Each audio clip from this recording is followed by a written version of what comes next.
Pozdravljene, spoštovane gledalke in cenjeni gledalci.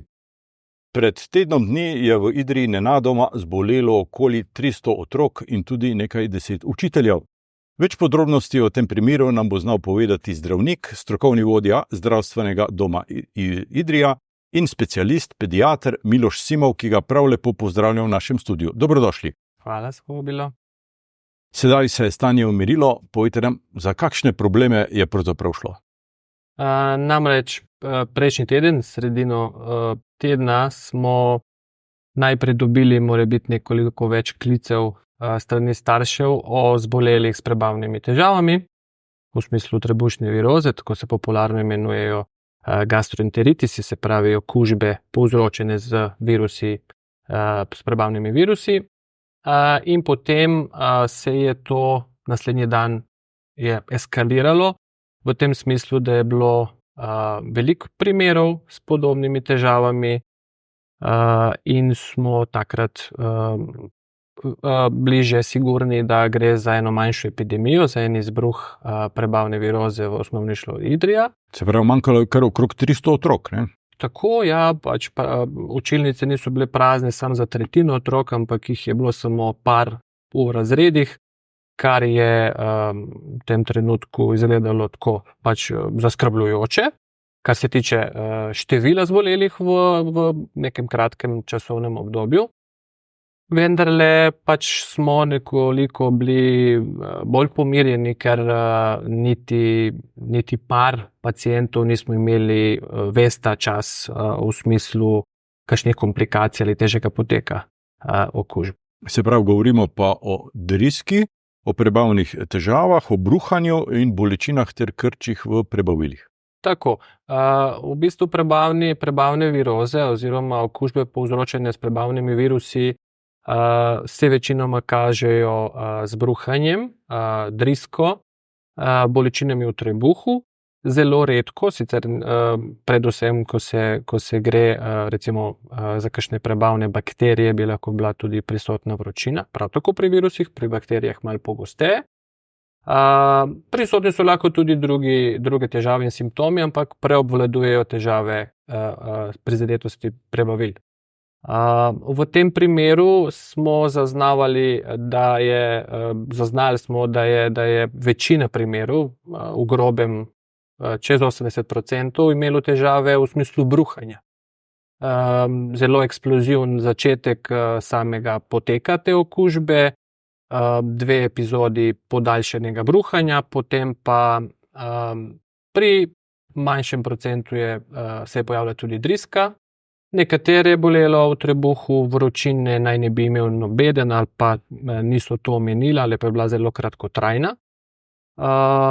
Kar se tiče morebitnih komplikacij, ki jih v osnovi tako po epidemioloških raziskavah bi jih pričakovalo v 10% od vseh zbolelih. Hvala Bogu, kot sem rekel, ni prišlo do tega. Bi lahko bila dehidracija, kot najpogostejša komplikacija prebavnih okužb. Med drugim bi lahko se nadaljevalo kakšne motnje soli v krvi, to so elektrolitske motnje, kar je navezano na dehidracijo in tako naprej. Ampak kot sem omenil, je bilo samo par primerov obravnavanih v ambulantah in do težjih potekov niti ni prišlo. Med povzročitelji pa bi lahko bili, se pravi, norovirusi ali tudi rotavirusi. Kdo je bil v tem primeru? Tako po epidemioloških raziskavah so rotavirusi in norovirusi najbolj razprostranjeni virusi, povzročitelji prebavnih viroz na svetu. S tem, da ko gledamo, da je rotavirus eden izmed virusov, za katerih obstaja cepivo in se večina razvitega sveta ali pa v državah v razvoju cepljenje izvaja že nekaj časa, bi rekli, da je norovirus najpogostejši povzročitelj prebavnih viroz na svetu. V tem primeru je dokazan norovirus v blatu enega izmed zbolelih, tako da lahko nekako potrdimo, da je šlo verjetno za okužbo povzročeno s tem virusom. Tudi pri šolarjih v osnovni šoli Idrija. Med vzroki v literaturi pa beremo, da do tega lahko pride ob slabo toplotno obdelani hrani, onesnaženi vodi ali ob neposrednem stiku z okuženo osebo. Kje vidite vi sedaj v tem primeru najbližji vzrok?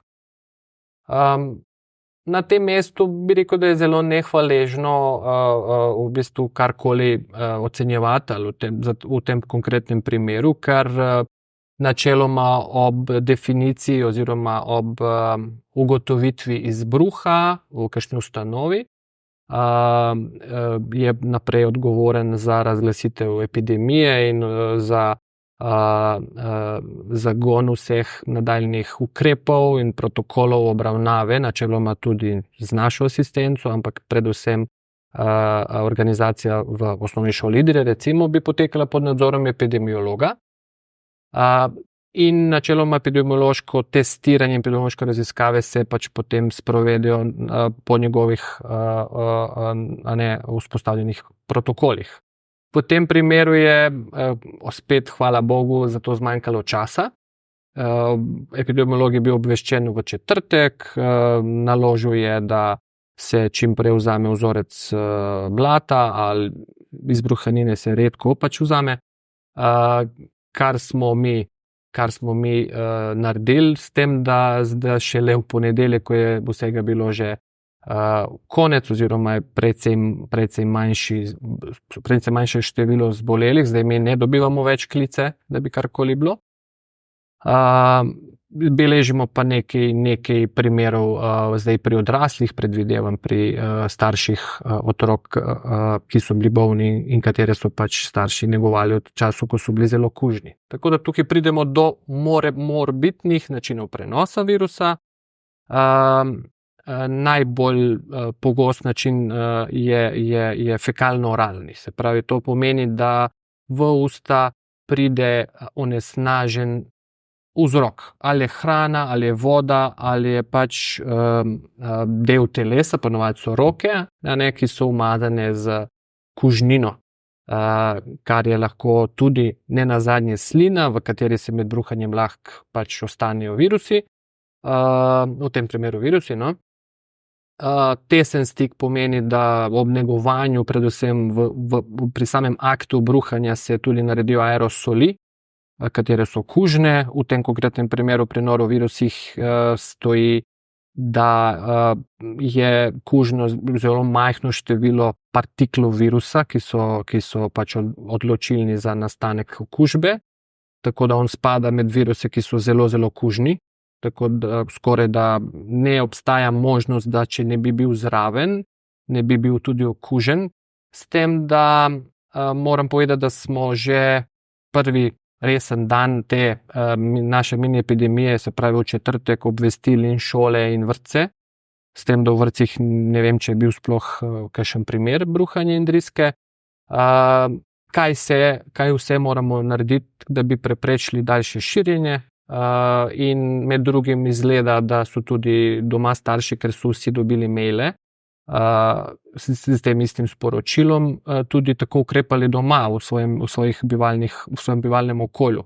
Tako da pri teh virusih je zelo, zelo, zelo pomembno, da se in kontaktne površine očistijo in pač verjetno v kopalnici, na toaletu, kjer se vse, v bistvu, kjer so pač otroci bruhali, se tudi te površine razkužijo, umivajo se roke in si pozoren eventualno na znake dehidracije in v bistvu cela okužba ne traja več kot en dan ali največ 60 ur.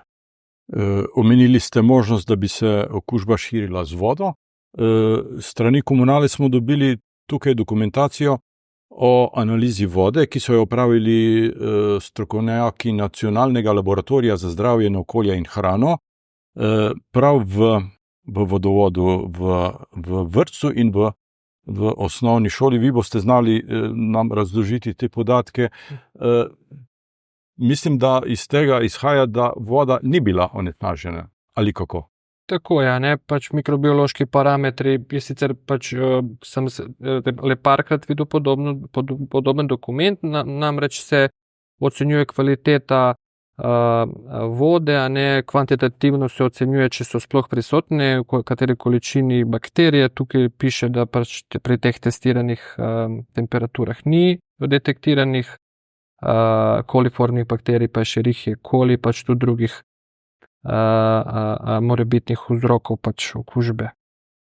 Tako da tudi po okusu, vonju, to so pač te druge karakteristike makroskopske vode, so tudi bile v skladu z normativi. In to analizo so naredili dan pred izbruhom. Tako da, v sklopu rednih analiz. Tako, če bi razlog, to je zdaj samo moje osebno mnenje, ne, pač mi kot specialisti smo pač, to je moje znanje iz mikrobiologije in epidemiologije, pravi, da možnost, da je voda en dan pred uporabo, v bistvu pred izbruhom okužbe razlog, pač ne bi rekel. Jaz bi zdaj kot v detektivskem smislu to črtal ali pa bi visoko zanesljivost izključil to možnost. Se pravi, najbrž je nekdo ta virus od nekje prinesel, kot se reče, ampak značilnost tega virusa je, da se širi neverjetno hitro. Kako? Tako, ja. V bistvu zdaj ponavadi pač ta en primer, ki pride, ki je ta prvi, nulti primer, je pač ta virus pobral, ne vemo kje. A je iz vode, a je kakšne onesnažene hrane. On pol tudi lahko nevedoč širi bolezen. Se pravi, to je pri vseh virusih, pri teh, ki so pa zelo nalezljivi, pa sploh bo evidenten rezultat enega takega prenosa. Se pravi, obstajajo zdravi prenašalci, se pravi, brez sploh niti enega znaka prebavne okužbe. In potem se pač to število multiplificira. Pri taki virulenci, rečemo mi, moči, da pač okužiš v kratkem času večje število ljudi, je pa to absolutno tako ima eksploziven efekt, kot je tudi bil. So pa določeni faktori, s katerimi pač epidemiologi za nazaj in za naprej odkrivajo morebitne razloge in dejanski ta razlog oziroma kje se je to vse začelo. Pri temu, da smo zdaj retrogradno smo šli malo preverjati, so bili tudi primeri v dneh pred samim izbruhom posameznih zboleli s istimi težavami. Tako da, če spet lahko samo ugibam, se je šlo za prenos znotraj ustanove, znotraj pač tega skupnega bivanja s testnimi stiki. In preprosto je prišlo v teh 2-3 dneh do zbolevanja večjega števila naenkrat. Značilnost tega virusa je ta hiter prenos, to hitro širjenje, ki je bojda zelo podobno virusu ošpic. Tako je, pač v bistvu mi pediatri preučujemo, upam, da sicer ošpice niso še pozabljen virus, ampak take primere, kateri nam lahko potrkajo na vrata. Jaz sem bil priča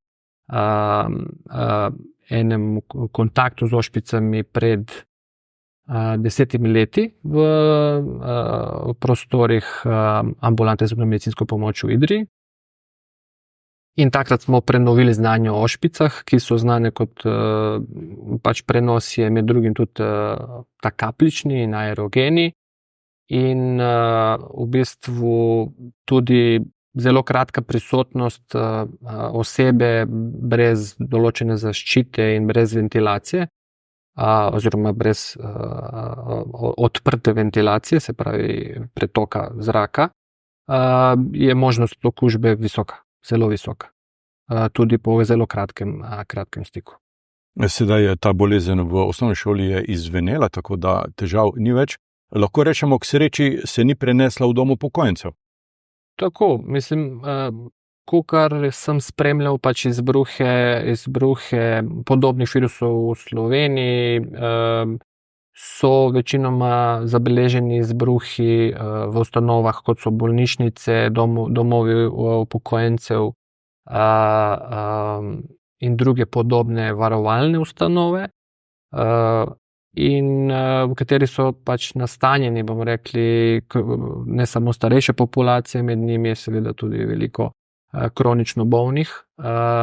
V primeru, da bi oni zboleli s podobnimi težavami, bi potek v večjem procentu bil malo bolj verjetno resen in bi verjetno posledice komplikacije bile bolj prisotne. Ni rečeno, ampak ena kronična bolezen, več kroničnih bolezen absolutno favorizira enega pacienta do težjega poteka take okužbe in bi sigurno potrebovali našo pomoč. Najprej lastne zdravstvenega personala, potem pa tudi verjetno zdravstvenega doma. Na zadnje, kar smo bili priča v bistvu izrednih razmer, je seveda bil COVID. In na tem mestu prav bi poudaril, koliko pomembno je, kako se obnašajo vsi zaposleni v eni taki ustanovi, ne samo zdravstveni kadar, ampak tudi vsi ostali zaposleni, pač morajo imeti eno visoko zdravstveno prosvečenost, jaz rečem temu, ne, da v bistvu vejo, v kateri ustanovi delajo, kako se obnašajo, predvsem do sebe, ne, kar se tiče higiene rok in teh osnovnih higienskih ukrepov, do tega, da v primeru, da imaš pač težave v smislu zdravstvenih težav, od vročine, kašljanja, kihanja in drugih, ne, tukaj povemo prebavnih, ne, pač da ostaneš doma, dokler se ne razjasni, za kaj se gre, ker je možnost prenosa absolutno visoka, ne, ker v takih ustanovah so vse sami tesni stiki, zaprti prostori, ko smo rekli, pa ogrožena populacija. Ob tem pa najbrž svetujete tudi redno umivanje rok, ta osebna higiena, pravzaprav higiena kihanja in teh odnosov na nekem višjem nivoju, ne? Pač mora biti COVID je prinesel dosti slabega, ne, je pa nas osvestil, da ni narobe nositi masko, glej.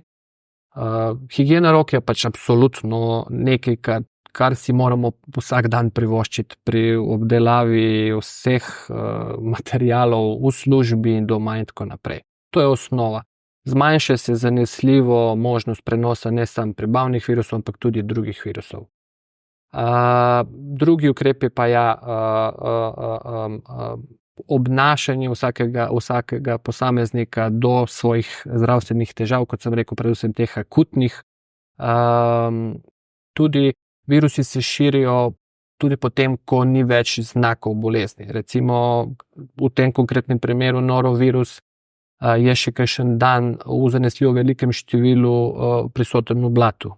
Tako da, če ne bomo umivali rok, predvsem zdaj jaz vedno se spomnim vrtca, ne, in kako to pri ta malih poteka, ena higienski ukrep in tako da spet pomen vzgojiteljic in pomen vsega celega sistema, kako pač prenašajo, kako pač učijo naše malčke in umivati roke po vsakem obisku v toalet in tako naprej.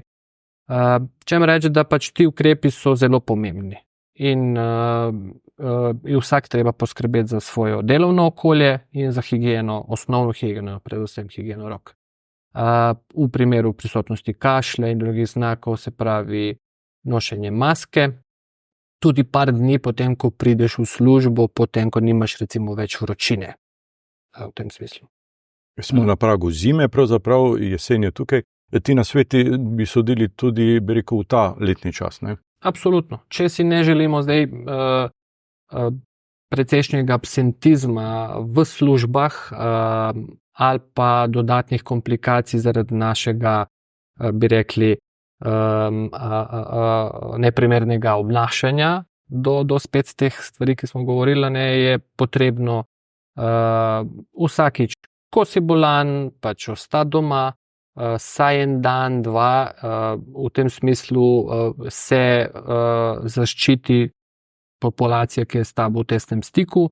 V primeru, da ne bo prišlo do vročine, se določeni vrne v službo, na svoje delovne obveznosti in pač normalno med ljudi in med svoje tesne stike.